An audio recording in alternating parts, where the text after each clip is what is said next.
감사합니다. 계속 침례교에 대해서 살펴보고 있고, 그 다음에 우리가 두 가지 교리, 성경 안에 있는 칼빈주의, 알비니언주의에 대해서 그렇게 보고 있습니다.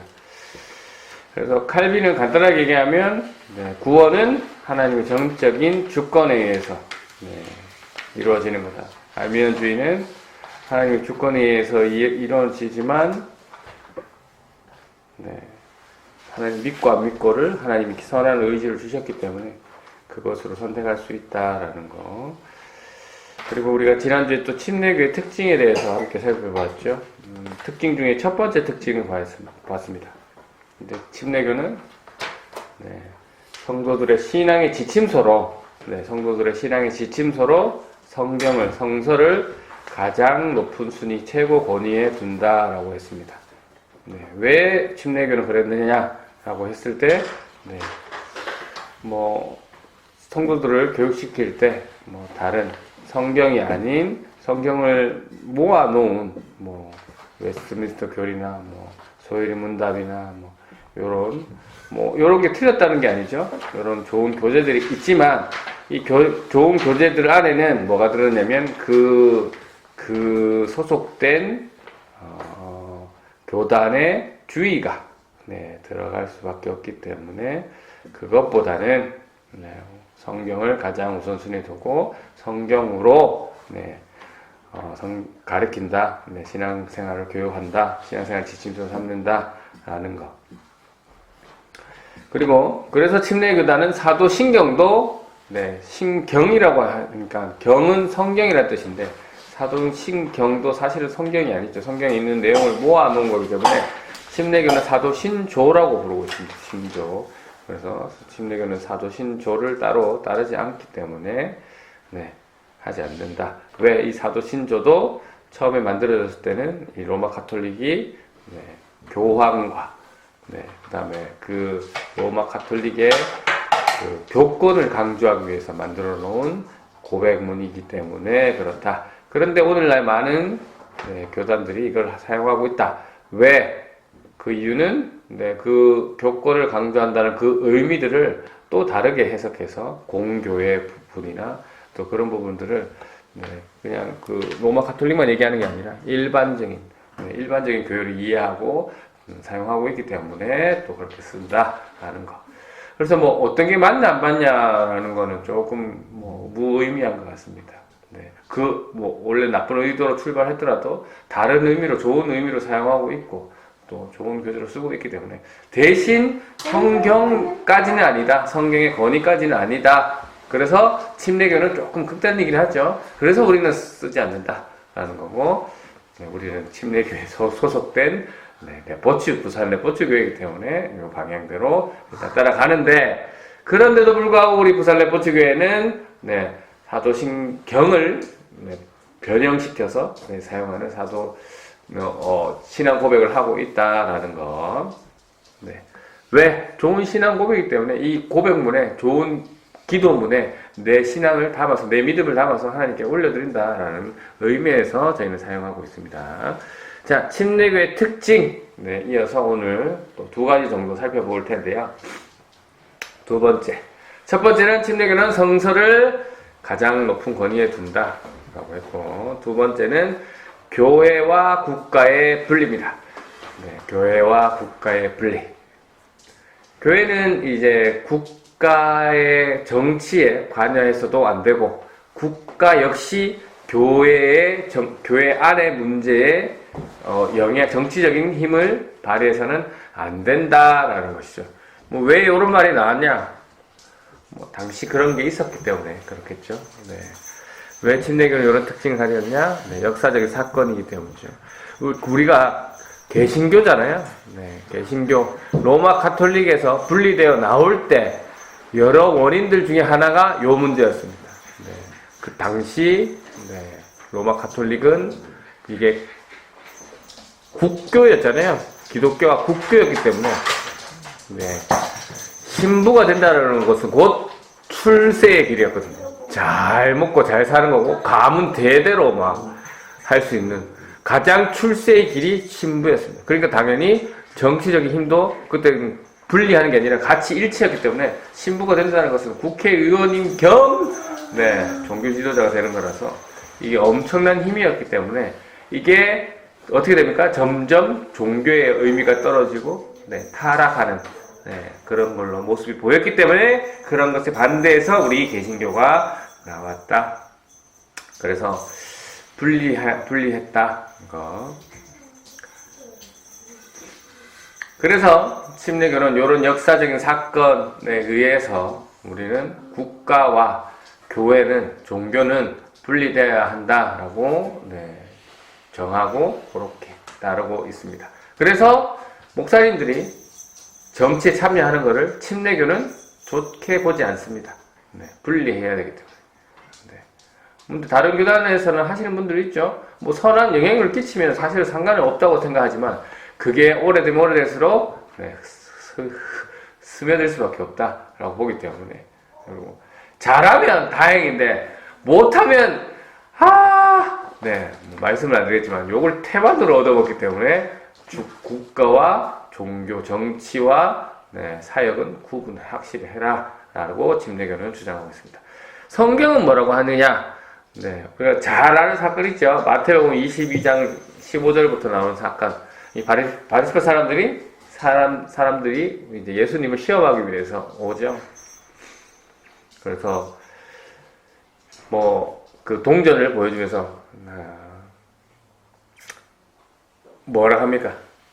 이것은 누구한테 바쳐야 됩니까? 라고 했을 때 네, 예수님께서 그것은 그 동전 누가 뭐가 어떻게 쓰여있고 어떻게 했냐 물으시니까 사람들이 가이사의 얼굴이 있습니다 라고 하니까 그러면 그 한 데나리온은 가이사의 것은 가이사에게 주고 하나님 것은 하나님께 주리라 라는 말씀을 하시죠. 여기서 가이사의 것은 네, 가이사에게 하나님 것은 하나님께 주라고 하는 것은 국가에 대해서 국민으로서 국가에 대한 책임을 다하라 라는 하나님의 예수 그리스도의 네, 의미였고 그 다음 또 성도로서 하나님께 다하라 교회를 위해 봉사하라 헌신하라 라는 예수 그리스도의 그런 의중이 다 있는 내용입니다. 곧 네, 국가와 종교를 구분해라. 뭐 구분하지 않고 두 개를 다 잘할 수도 있지만 네, 침례교는 그거를 분리를 보고 네, 분리해서 각자 네, 국민으로서의 최선도 다하고 성도로서도 맞는 최선을 다해라 네, 라고 말씀하고 있습니다. 같은 맥락에서 이 로마서 13장 1절에서 7절에도 똑같은 내용이 나오는데요. 네, 로마서 1장 13절에서 13절 1절인데 제가 더 말씀을 드리면 제가 쭉 읽어드릴게요. 쉬운 성경으로 봐드리겠습니다. 누구든지 국가의 권세 잡은 사람들에게 복종하십시오. 하나님께서 세우시지 않는 권세란 없습니다. 세상에 있는 권세는 다 하나님께로부터 왔습니다. 그러므로 그 권세를 거스르는 것은 권세를 세우신 하나님을 거스르는 것과 같습니다. 그런 사람들은 심판을 받게 될 것입니다. 의로운 일을 하는 사람에게 통치자들의 두려움의 대상이 아니지만 악한 일을 행하는 사람에게는 통치자들이 두려움의 대상입니다. 권세 잡은 사람을 두려워하지 않고 싶습니까? 그렇다면 의로운 일을 행하십시오. 그러면 그에게 칭찬을 받을 것입니다. 통치자는 여러분에게 유익을 주기 위해서 일하는 하나님의 일꾼입니다. 그러나 여러분이 악을 행한다면 두려워하십시오. 그가 공연히 칼을 차고 있는 것이 아닙니다.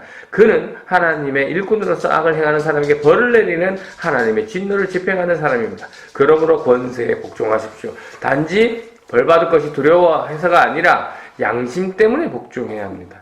여러분이 세금을 바치는 것도 같은 이유에서입니다. 통치자들은 바로 이런 일에 종사하는 하나님의 일꾼들입니다. 모든 사람에게 해야 할 의무를 다하십시오. 국세를 바쳐야 할 사람에게는 국세를 바치고 관세를 바쳐야 할 사람에게는 관세를 바치십시오. 두려워해야 할 사람은 두려워하고 존경해야 할 사람은 존경하십시오. 라는 구절이었습니다. 국가는 국가로서의 일을 다하고 또 하나님의 백성은 성도로서의 책임을 다하라라는 얘기인데 요걸 또 오해하면 안 되는 게 뭐 이 국가가 나쁜 의도가 있으면 또 그렇게 순종하면 또 안 되겠죠. 예를 들어 요 구절들을 히틀러에게 옛날에 적용해서 사용한 사람도 있었습니다. 네. 통치자에게 복종하라고 성경이 이렇게 되어 있다 해서 당시 기독교인들이 히틀러를 지지하는 기독교인들이 요 구절들을 사용했죠. 보통 문제가 아닙니다. 네. 그래서 하나님께서는 사용하신다라는, 네, 하나님께서는 사용하시는데 각자의 역할에 따라, 네, 국가는 국가의 역할을 하고, 그래서 요것도 똑같습니다. 분리. 네, 침례교단은 요것을 분리로 보고 있습니다. 국가는 국가로서의 분리해서 역할을 다 하고, 성도는 성도로서의 분리된 역할을 다 하라. 섞어서 뭐 혼합되게 하지 말고, 네, 이렇게. 그래서 국가와 종교는 구분되어야 된다. 분리되어야 된다. 교회는 국가 정치에 관여해서도 안 되고, 나서서도 안 되고, 그냥 뭐, 네, 또 국가 역시, 네, 교회에 영향을 끼치는 어떤 정치적인 행사를 끼치면 안 된다라고 침례교는 정하고 그렇게 따르고 있습니다. 왜? 아까도 말씀드렸지만 당시 로마 교회가 국가와 종교와 구분 없이, 네, 엄청난 네, 악들을 이뤄내는 일들이 앞에서 있었기 때문에, 역사적으로 있었기 때문에 그렇습니다. 아까도 말씀드렸지만 이건 침례교만 따르는 것이 아니라 국가와 종교의 분리는, 네, 개신교의 특징이기도 합니다. 네, 우리가 착한 행동으로 구원을 얻는 것이 아니라, 요거 이제 다음 침례교의 특징 세 번째입니다. 세 번째. 아까 두 번째는 뭐였죠? 국가와 교회는, 종교는 구분되어야 된다라는 것. 침례교 세 번째 특징, 믿음으로 얻는 구원입니다. 네, 믿음으로 얻는 구원. 요거는, 네, 뭐 침례교만의 특징은 아니죠. 개신교의 특징입니다. 개신교. 우리가 아까도 말씀드렸지만 로마 카톨릭에서 튀어나온 가장 큰 이유, 이 부분입니다. 가장 큰 이유, 여러 이유가 있었지만 가장 큰 이유, 오직 믿음으로 구원을 얻는다 라는 얘기는, 로마 카톨릭에서는 오직 믿음은 아니라는 거죠. 네, 반대로 생각해 볼 수 있죠.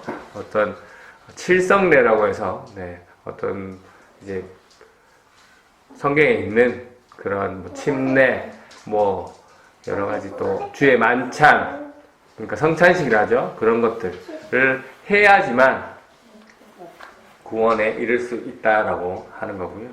우리는 오직 믿음이다라는 거. 요거는 우리 개신교, 침례교, 네, 전체의 특징입니다. 자, 관련해서 에베소서 2장 8절에서 10절 말씀인데요. 요거는 제가 준비해놨기 때문에 같이 한번 눈으로 따라가면서 같이 한번 읽어보겠습니다. 자, 2장 8절에서 10절. 한번 읽어볼까요? 시작. 여러분은 하나님의 은혜 안에서 믿음으로 구원을 받았습니다. 여러분 스스로는 자신을 구원할 수 없습니다. 구원은 하나님의 선물입니다. 또한 여러분은 착한 행동으로도 구원을 받았다고 자랑할 수 없습니다. 우리를 창조하신 분은 하나님이십니다. 그리스도 예수 안에서 우리를 새 사람으로 변화시켜 착한 일을 하게 하신 분도 하나님이십니다. 하나님께서는 우리 안에 이미 오랜전부터 선한 일을 계획해 놓으셨습니다. 우리의 삶이 선하게 되도록 그렇게 계획해 놓으셨습니다. 네, 아멘. 네. 오직 하나님의 은혜 안에서 믿음으로 구원을 받는다라고 말씀하고 있죠. 그리고 또 오직 믿음으로 구원을 얻는다라는 거, 사도행전 16장 31절에 제가 읽어드리면 바울과 신라가 간수에게 말했습니다. 주 예수를 믿으십시오. 그러면 당신과 당신의 집안이 구원을 얻을 것입니다. 뭐 하면 구원을 받는다고요? 주 예수를 믿으면 구원을 받는다라고. 그 다음에 제가 또 찾아놨죠. 네, 요거는 아까 그거고요. 그렇군요. 네. 로마서 10장 10절입니다. 여러분은 마음으로 믿어 의롭다함을 얻으며 입으로 고백하여 구원을 얻습니다. 네, 마음으로 믿어서 의롭다함을 얻을 수 있다라고, 네, 구원을 받을 수 있다라고 말씀하고 있습니다. 네, 그래서 구원은 하나님의 은혜로 인한, 네, 얻어지는 것이지, 네, 행위로 얻어지는 선한 일로 얻어지는 것이 아니다. 모든 사람은 죄를 범하였고 스스로 구원에 이를 만큼 의로운 사람은 이 세상에 있다 없다? 다시 한번 말씀드리겠습니다. 모든 사람은 죄를 범하였고 스스로 구원에 이를 만큼 의로운 사람이 있을까요 없을까요? 없기 때문에 의로서는 착한 일로서는 구원을 받을 수 없다라는 것이죠. 없습니다. 네, 착한 일을 도대체 얼만큼 해야 구원을 받을 수 있다는 거예요? 한 번만 하면 됩니까? 아니 100번만 하면 됩니까? 아니면 평생 하면 그 사람은 구원받을 자격이 있습니까? 그러면 99번 한 사람이랑 100번 한 사람은 100번이 구원받은 일이다 할 때 99번을 하고 죽은 사람들은 구원 못 받네요. 그래서 착한 일은 착한 일을 통해서 구원받는 기준이 되지 않기 때문에 오직 믿음으로, 말씀에도 잘 나와 있지만 오직 믿음으로 하나님 주신 은혜로 구원을 받을 수 있다라는 거. 그래서 관련해서 아까도 얘기했지만 주의 만찬을 한다고 해서 침례, 그러니까 세례를 받는다고 해서 구원이랑 상관이 없다? 없다. 없다. 잘한다니. 착한 일을 한다고 해서 어떤 좋은 일을 뭐 선한 의식을 한다고 해서 구원과는 상관없다. 그렇기 때문에 구원은 침례는 관련해서 이 세례, 유아 세례를 또 침례교에서는 반대하거든요. 왜 유아 세례를 반대할까요? 세례란 누가 받는 겁니까? 침례란 누가 받는 겁니까? 하나님을 믿는 사람이 받는 거죠. 그러니까 내 죄가 무엇인지 알고 내가 진짜 죄인이구나 라는 게 깨닫고 이 죄를 해결해 주실 분은 예수 그리스도구나 라는 것을 그래서 그를 마음에 영접할 수 있는 스스로 자기 고백에 의해서 할 수 있는 사람이 침례를 받아야 된다. 세례를 받아야 된다라는 것이 침례교단의 주장입니다. 입장인 거죠. 그런데 영아들, 유아들, 은율이가 지금 6살인데 6살 정도면 뭐 빠른 친구들은 예수 자기 죄를 깨닫고 또 할 수 있겠지만 예수 그리스도를 주인으로 고백할 수 있지만 더 어린 친구들은 그런 게 안 되죠.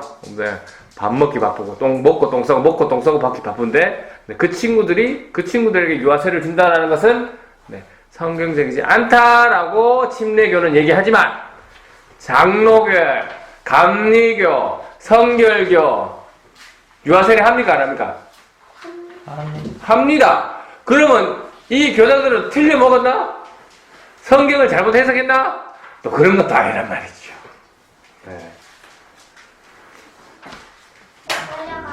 그러면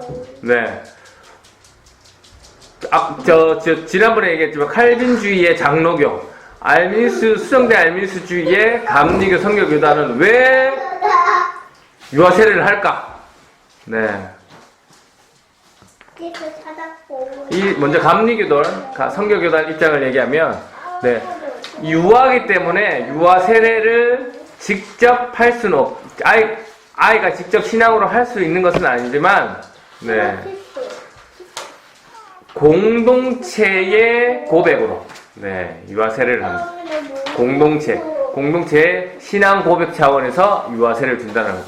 그 아이가 실제로 유아 세례를 통해서 구원을 받는 것도 아니고 뭐 정확하게 그걸 하는 것도 아니지만 공동체의 신앙 고백으로서 우리는 유아세례를 하고 나중에 그 아이가 정식으로 죄를 인식하고 예수 그리스도를 마음에 구주로 받아들이면 입교식이라는 것을 통해서 그 아이를 회원으로 받아들인다 하는 거.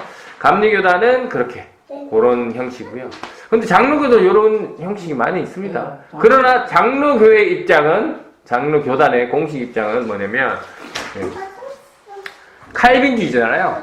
칼빈주의. 구원은 인간의 노력으로 될 수 있습니까? 없습니까? 없습니다. 하나님이 주시는 전적인 은혜로 되는 거죠. 그럼 유아세례를 받고 안 받고 한다고 그 친구가 구원 받고 안 받고의 문제가 사실은 없는 거죠. 그래서 칼빈 입장에서 하나님의 주권을 인정하는 입장에서는 내가 하나님 믿는다라고 고백하기 전에 하나님이 먼저 은혜를 베푸신다는 의미에서 유아세례를 하는 거예요. 그렇게 생각하시면 됩니다. 그 유아세례를 통해서 어차피 은혜는 하나님이 주시는 거니까 그 친구가 유아가 침례를 받고 유아세례를 받고 안 받고에 대해서 네, 뭐 그걸 받는다고 구원 받는 거 안 받고 그런 게 아니라 그냥 하나님이 먼저 그 아이에게 은혜를 베푼다라는 의미에서 네, 그렇게 유아세를 인정하고 갑니다. 그래서 장로교, 감리교, 성결교단도 틀린 거 아니다라고 말씀드리고 싶습니다. 그렇죠? 근데 침례교단에서는 그게 못마땅한 거예요. 자기가 믿는다고 스스로 고백하지도 못하는데 죄를 인식하지도 못하는데 애한테 침례를 준다는 것 자체가, 세례를 준다는 것 자체가 그게 못마땅. 네. 그러나 성경적으로 네, 그렇게 문제는 되지 않는다라는 거. 네. 자, 마지막으로 한 부분만 더 이야기하겠습니다. 네. 침례교의 가장 큰 특징이 뭐라고 했죠? 자유라고 했습니다. 그 자유. 그래서 네 가지의 큰 자유가 있다라고 했는데 그 자유인데 그 자유 때문에 침례교 안에 칼빈주의도 있고 알미니우스주의도 있다라고 말씀드렸죠. 근데 이 특징 한국교회 침례교의 특징입니다. 네, 세계적인 침례교단은 안 그래요. 한국교회의 특징의 침례교 안에 칼빈주의와 알미니우스주의가 들어있는 겁니다. 네. 딴 데는 안 그렇습니다. 네, 설명을 드리면요. 왜 한국교회는 이렇게 한 침례교단 안에 두 신학이 다 들었느냐? 제가 침례교를 처음 소개시켜 드릴 때, 네, 침례교의 시작을 두 교회가 있다고 했죠. 네, 알미니우스주의를 받아들인 일반 침례교회, 그리고 칼빈주의를 받아들인 특수 침례교회가 각 시작을 했는데, 이 교회가 나중에는 이 두 공동체가, 이 교회가 나중에는 같이 연합으로 활동합니다. 네. 그렇기 때문에 이 영향을 받아서 한국 침례교회는 같이 공존한다라는 거. 그리고 또 어떤 영향이 있느냐? 이 한국에 기독교가 처음 들어왔는 거는 뭐 다른 선교사님이 오셨지만 한국에 요 침례교 선교사가 처음 왔을 때 요 펜윅이라는 선교사가 처음 왔는데 요 사람의 성향이 알미니우스가 강한 사람이었습니다. 그런데 지금 전 세계에서 가장 큰 교단은 장로교도 아니고 미국 남침례교가 전 세계에서 가장 큰 교단이거든요. 기독교 안에. 이 남침례교가 가장 큰 교단인데 이 남침례교는 전통적으로 온건한 칼빈주의입니다. 온건한 칼빈주의. 온건한 칼빈주의이기 때문에 우리가 이 한국 침례교회는 이 또 남침례교회랑 제휴를 맺고 있단 말이죠. 같이. 그래서 그러니까 처음에 시작은 페닉 선교사 때문에 알미니우스주의로 가는 그런 게 있지만 지금 전 세계적으로 가장 큰 교단과 온건한 칼빈주의 교단과 또 제휴를 맺고 있기 때문에 이 한 교단 안에 한국 침례교회 안에 이 두 교파가 두 교리가 존재하게 되었다라는 거. 그리고 또 세 번째로 얘기했지만 성서 해석의 자유이기 때문에 성경에 두 가지가 다 있다. 그래서 한국 침례교는 이 두 종파가 다 있다라는 거. 그렇게 이해하시면 됩니다. 그런데 양 목사는 그러면 침례교인데 어느 라인이냐? 저도 온건한 칼빈주의. 그렇게 말씀드리겠습니다. 하지만 또 알미니우스주의를 배제할 수 없죠. 그렇죠. 배제하지는 않습니다만 저는 온건한 칼빈주의의 성향을 가지고 신학을 목회를 하고 있습니다. 그렇게 이해하시면 되겠고요. 자, 그래서 오늘도 요 칼빈주의, 알미니우스주의 그리고 침례교의 특징 두 가지 다 살펴봤는데요. 첫 번째가 뭐였죠? 국가와 교회의 분리라는 거. 그 다음에 한 가지 더가 오직 믿음으로 네, 선한 일로 구원받는 것이 아니라 오직 믿음으로 구원받는다라는 거. 그렇기 때문에 유아세를 인정하지 않는 침례교회다라는 거. 유아세를 인정하지 않는 교회 또 있습니다. 순복음은 또 인정하지 않습니다. 그래. 순복음도 스스로 네, 죄를 인식하고 고백해야지만 네, 침례를 줘야 된다. 세를 줘야 된다라고 하기 때문에 그렇고요. 그래서 우리가 왜 이렇게 침례교단에 대해서 공부해야 되느냐, 알아야 되느냐? 우리 부산 레포츠교회가 침례교단 소속이기 때문에 그렇다라는 거. 우리는 교회는 침례교단 소속인데, 저는 침례교 잘 몰라요라고 하면 안 되겠죠. 네, 마찬가지입니다. 우리가 침례교에서 말할 수 있어야 되고, 마찬가지로 우리가 교회는 다니고 있는데 저 예수 그리스도 잘 몰라요. 복음 잘 몰라요. 설명하라 하면 참 어려워서 설명 잘 못해요. 해서도 안 됩니다. 내가 믿는 바를 설명할 수 있어야 되는 것처럼 우리가 침례교단을 다니고 있으면 네, 소속되어 있으면 침례교가 무엇인지 네, 유아세례를 하지 않고 성경을 가장 우선순위 뒀고 국가와 종교는 구분한다 정도 이런 거 다 까먹어도 자유를 추구한다라는 정도. 네. 방금 그 자유를 추구하는 거에 이 네 가지가 다 들어간 겁니다. 세 가지가 다 들어간 겁니다. 성서를 해석하는 자유, 국가와 종교는 분리되어야 된다는 자유, 네. 그 다음, 오직 믿음으로, 네. 믿음으로만 구원을 이룬다라고 말할 수 있는 자유를 침례교의 특징이다. 라는 거. 그래서 오늘도 이렇게, 네. 함께 살펴봤는데요. 계속해서 이 침례교에 대해서 좀 더 알아볼 텐데, 알아보시면서 좀 외우시고, 이 교단의 색깔이 그러니까 우리도 요 교단에 맞춰야 되겠다. 왜 성경적으로 전혀 문제 있는 건 아니잖아요. 조금 독하긴 하죠. 뭐 그냥 유아세를 줘도 될 것 같지만 우리는 그래도 침례교단 안에 요것도 자유이기 때문에 유아세례까지는 아니어도 유아세례와 비슷한 헌화식을 하는 경우가 있습니다. 네, 자녀가 태어나면 이 자녀를 어릴 때 교회 앞에 와서 하나님 이 자녀를 하나님 올려드립니다라는 의식을 뭐 비스무리하게 합니다. 네, 그렇게 고백의 차원에서 하는 교회도 침례교 안에도 많이 있습니다. 그렇게 이해하시면 되겠습니다. 그래서 오늘도 침례교회에 대해서 그리고 계속 나오는 이 칼빈주의와 알미니스주의에 대해서 잠깐 또 살펴봤습니다. 계속해서 반복할 거니까요.